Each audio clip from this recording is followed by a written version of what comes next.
오늘 주님께서는 우리에게 이렇게 말씀해 주십니다. 오늘 나와 함께 배를 타고 저 건너편으로 건너가자라고 이렇게 말씀해 주십니다. 우리가 읽은 마태복음 8장 18절 말씀 본다라고 한다면 예수님 주변에 수많은 사람들이 있었습니다.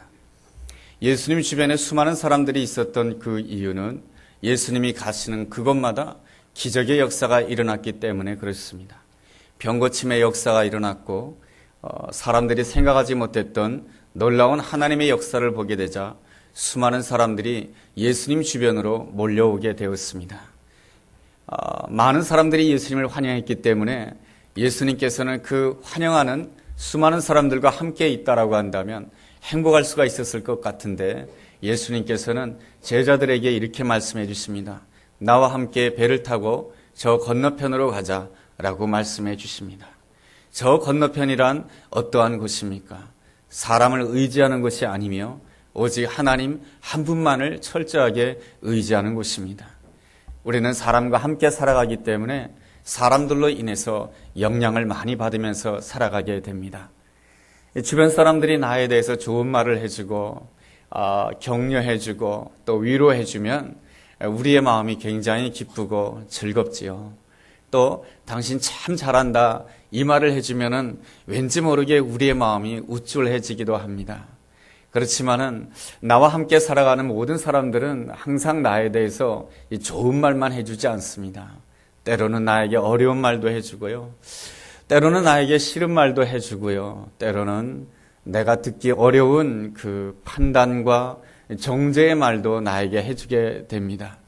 그럴 때는 그 말로 인해서 우리의 마음이 얼마나 무너지고 우리의 마음이 얼마나 아파지고 때로는 우리 마음 가운데 나 자신도 모르게 이 분노의 마음을 가질 수가 있게 됩니다. 주님께서는 이러한 사실을 너무나도 잘 알고 있기 때문에 주님께서는 제자들에게 이렇게 말씀해 주십니다. 나와 함께 배를 타고 저 건너편으로 가자라고 이렇게 말씀해 주십니다.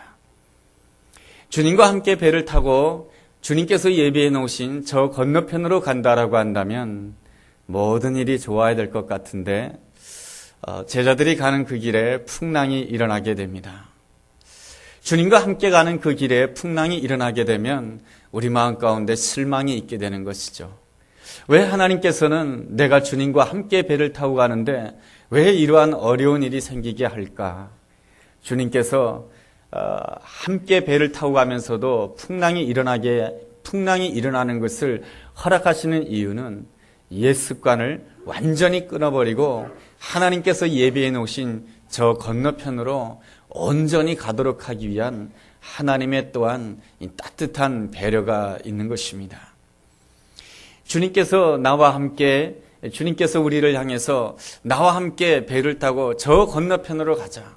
그 저 건너편이라고 하는 것은 사람을 의지하지 않고 형편을 의지하지 않고 오직 주님 한 분만을 사랑하고 오직 주님 한 분만을 의지하는 이 아름다운 세계입니다.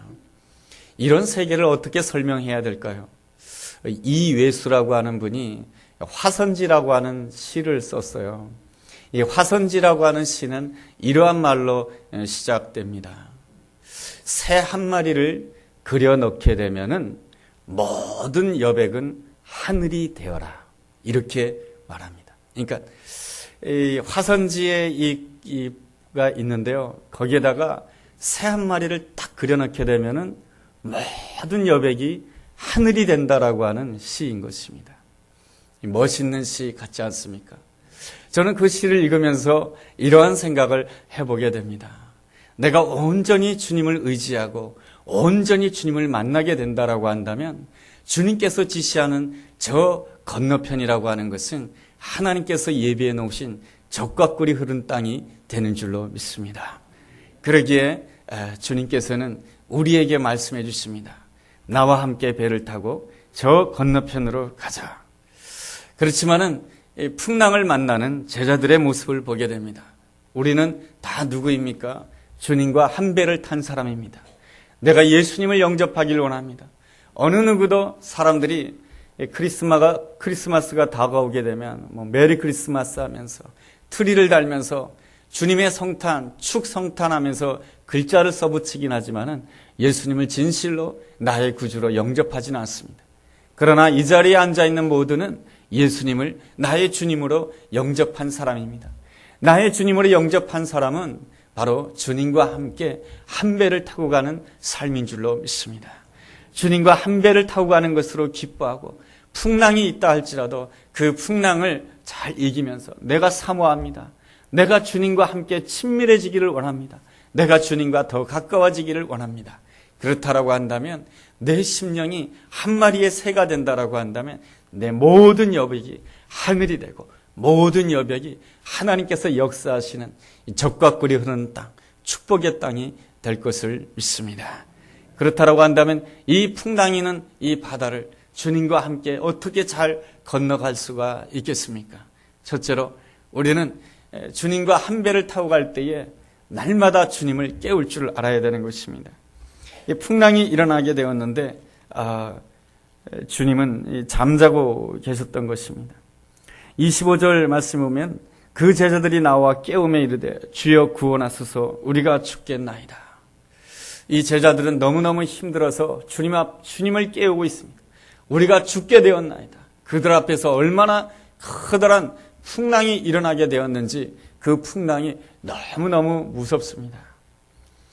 우리 앞에 일어나는 풍랑도 무섭지만 사실은 더 무서운 문제가 있습니다. 내 마음 가운데 일어나는 풍랑이 사실은 더 무서운 것입니다.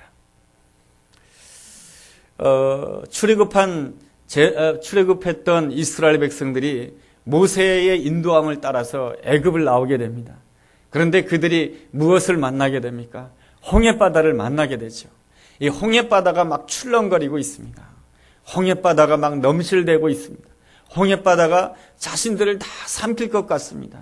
그렇지만 홍해바다보다 더 무서운 것이 있는데 이스라엘 백성들 마음 가운데 있는 풍랑이 더 무서웠던 것입니다.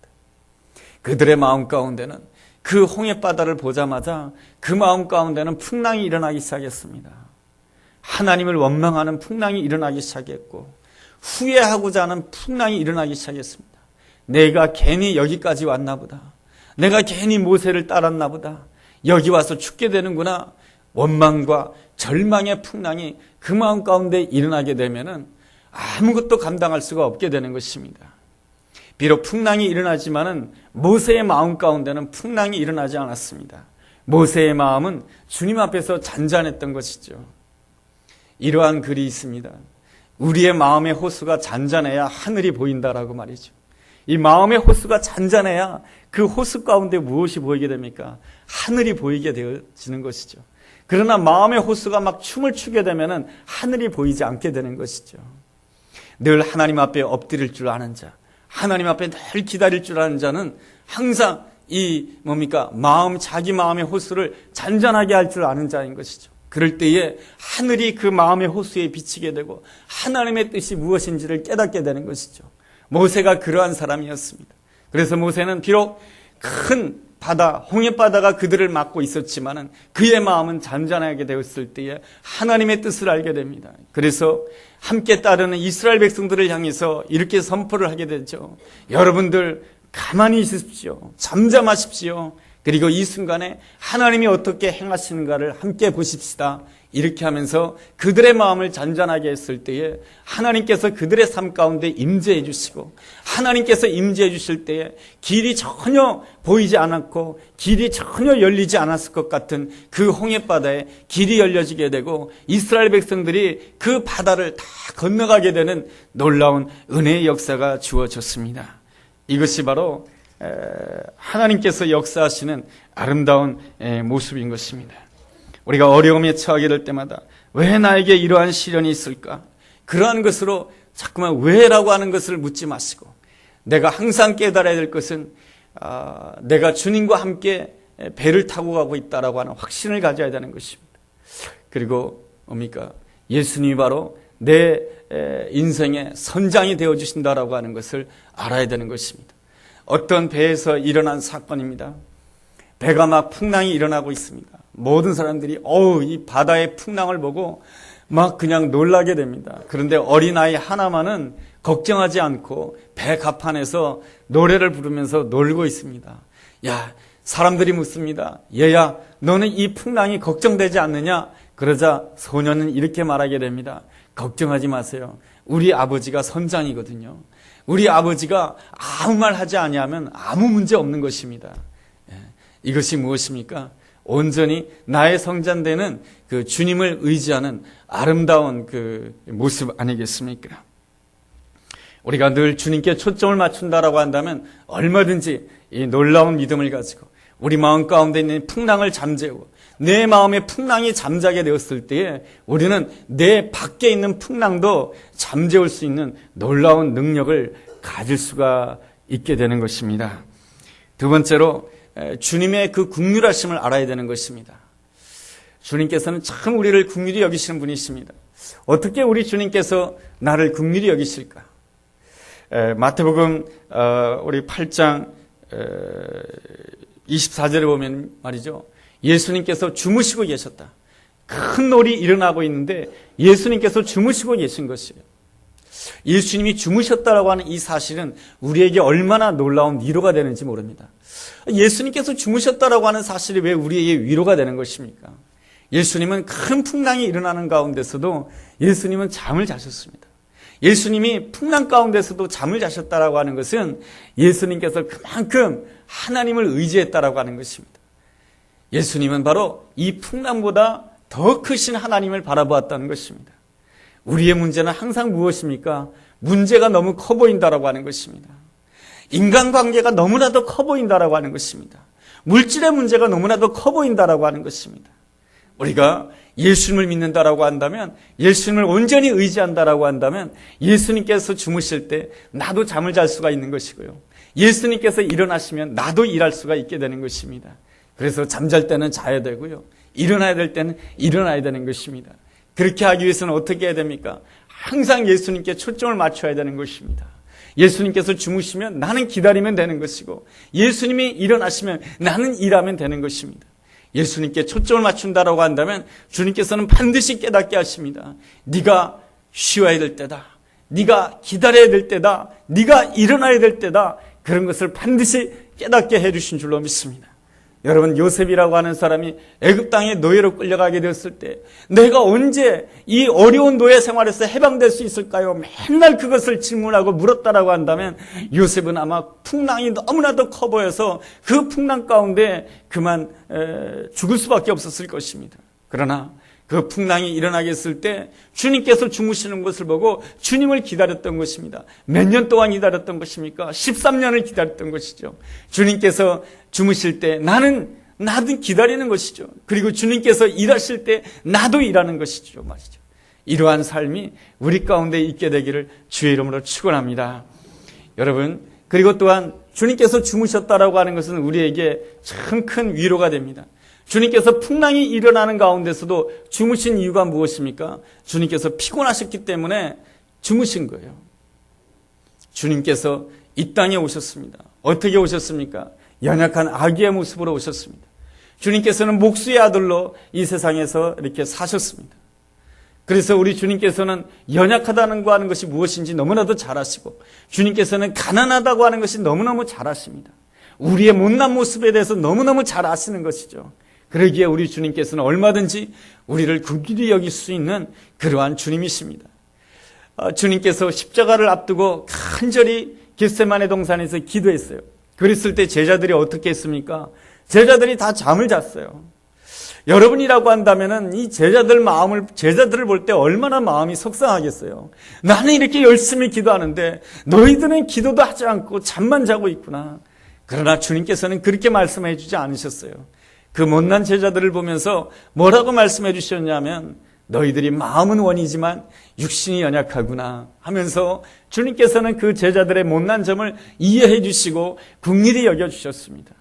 또한 말이죠. 주님께서는 십자가에 못 박으실 때 제자들이 다 도망갔잖아요. 부활하신 예수님께서 제자들에게 찾아오셨을 때 뭐라고 말씀해 주셨습니까? 내가 십자가 질 때 너희들은 어디 있었느냐? 그런 말씀하지 않으셨어요. 네가 나를 사랑하느냐? 네가 비록 부족했고 연약했지만 아직도 사랑하는 나를 사랑하는 거 확실하지 않느냐 하면서 주님께서는 그들의 마음 가운데 있는 사랑이 회복되기를 원했고, 그들의 마음 가운데 있는 믿음이 회복되기를 원했고, 그들의 마음 가운데 소망이 회복되기를 원했던 것입니다. 우리 주님께서 우리에게 찾아와 주실 때는 언제나 회복이 목적인 줄로 믿습니다. 여러분, 이사야서 1장 18절 말씀 보면 이런 말씀이 있습니다. 오라, 우리가 변론하자. 너희 죄가 진홍같이 붉다 할지라도 너희의 모든 그 죄악이 양털같이 휘어질 것이다라고 하는 그 놀라운 말씀이 있습니다. 주님께서 우리에게 말씀해 주십니다. 너 나와 함께 이야기하자. 우리는 너 나와 함께 이야기하자 하면은 무슨 생각이 듭니까? 저 사람이 무슨 말 하려고 하나?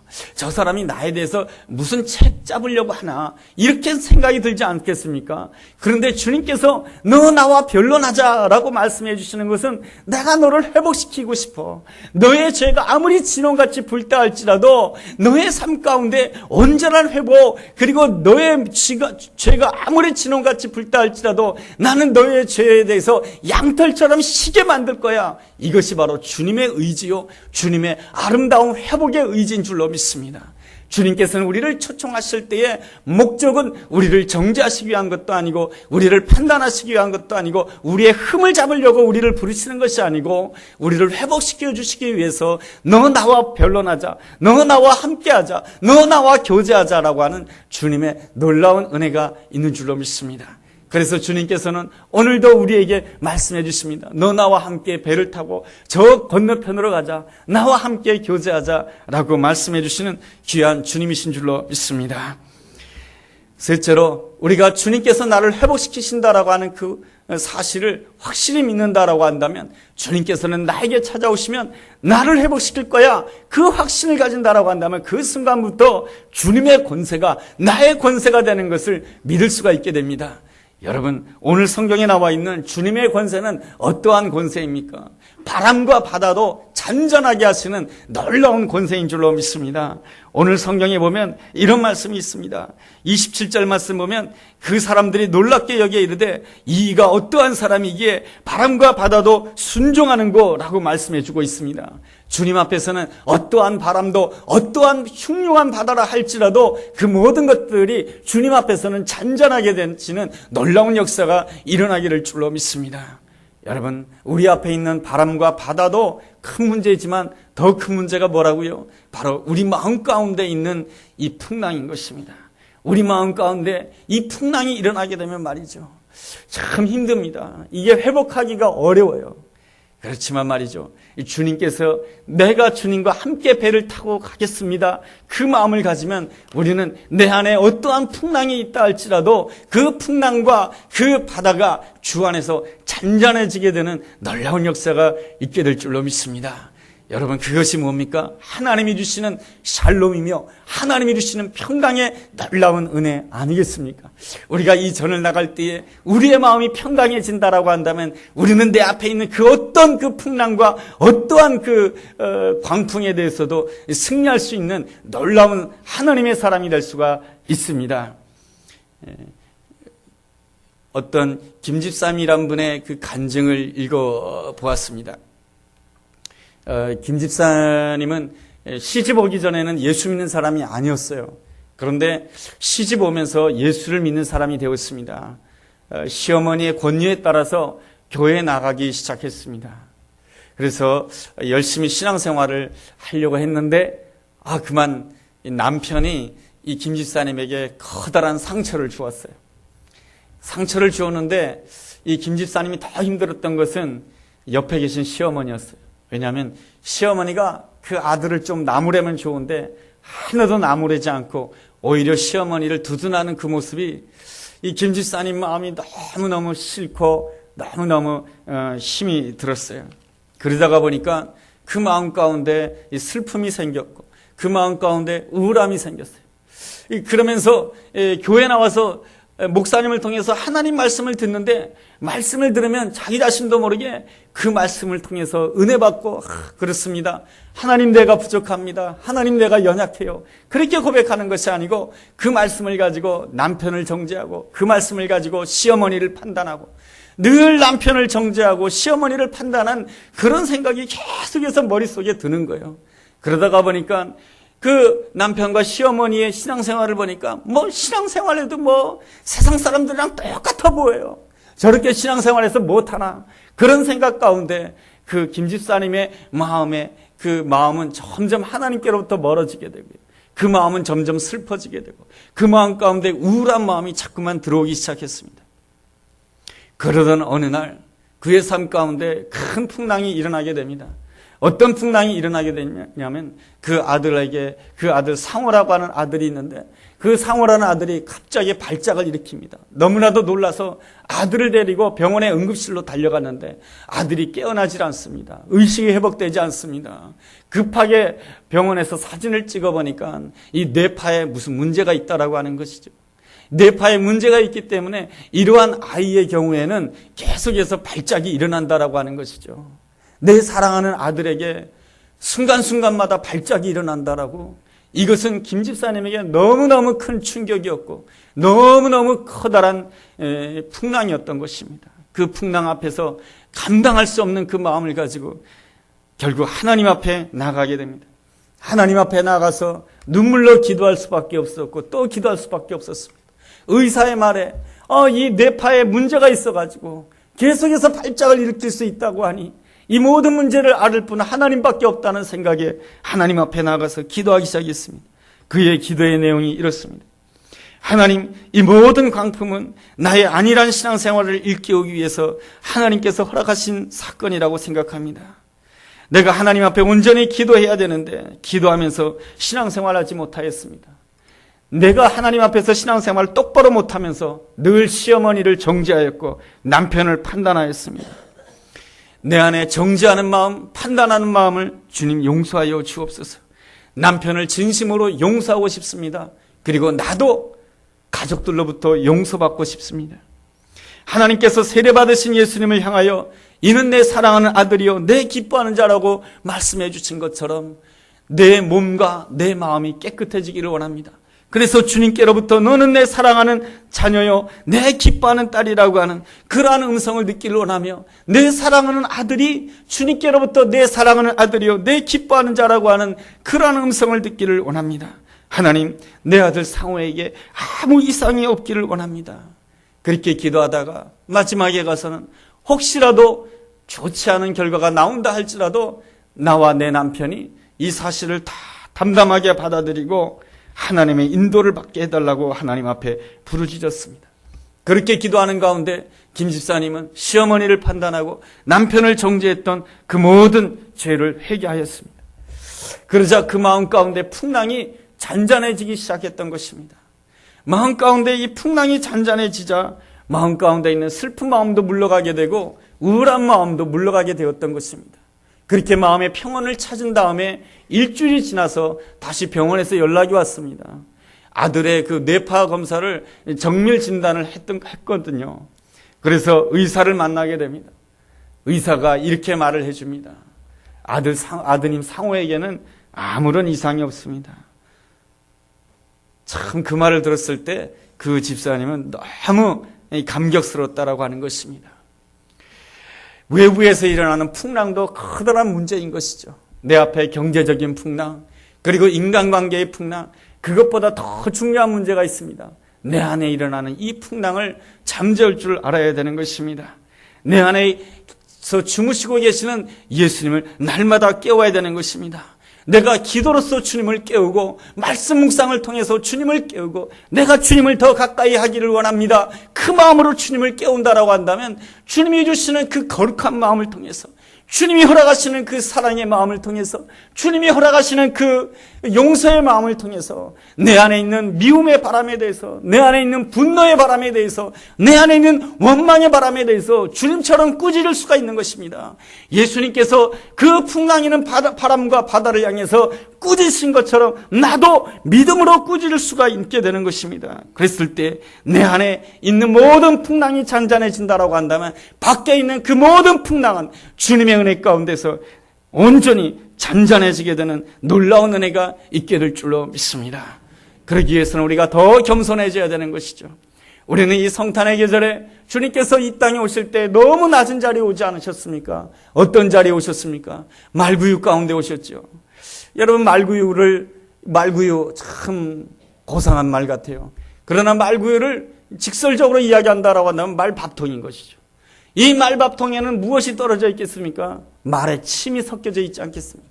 여러분, 침이 섞여져 있는 밥통. 냄새 장난이 아닙니다. 예, 그러한 그 말밥, 여러분 가운데 내 아들, 내 딸 놓을 때 말밥통에다 나오신 분이 있으십니까? 없죠. 예수님은 그 낮은 자리에 오신 것이죠. 주님은 그렇게 낮은 자리에 오신 것입니다. 왜 그렇게 오신 것입니까? 바로 낮은 자리에 있는 나를 구원해 주시기 위해서, 연약한 나를 구원해 주시기 위해서, 나와 함께 연약하지만 부족하지만 나와 함께 배를 타고 저 건너편으로 가자. 그렇게 하기 위해서 이렇게 낮은 곳에 오신 줄로 믿습니다.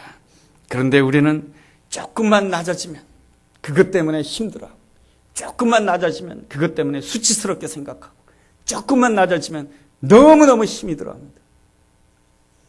여러분, 우리 삶 가운데 낮아지는 순간이 있습니까? 부부관계 때문에, 부부관계로 인해서 낮아지는 순간이 있습니까? 직장 상사와의 관계 때문에 낮아지는 그러한 순간이 있습니까? 그 낮아지는 순간이 있을 때마다 성탄에 오신, 성탄의 계절에 아기 예수님으로 오신 그 예수님을 생각하면서 내가 더 낮아지기를 원합니다.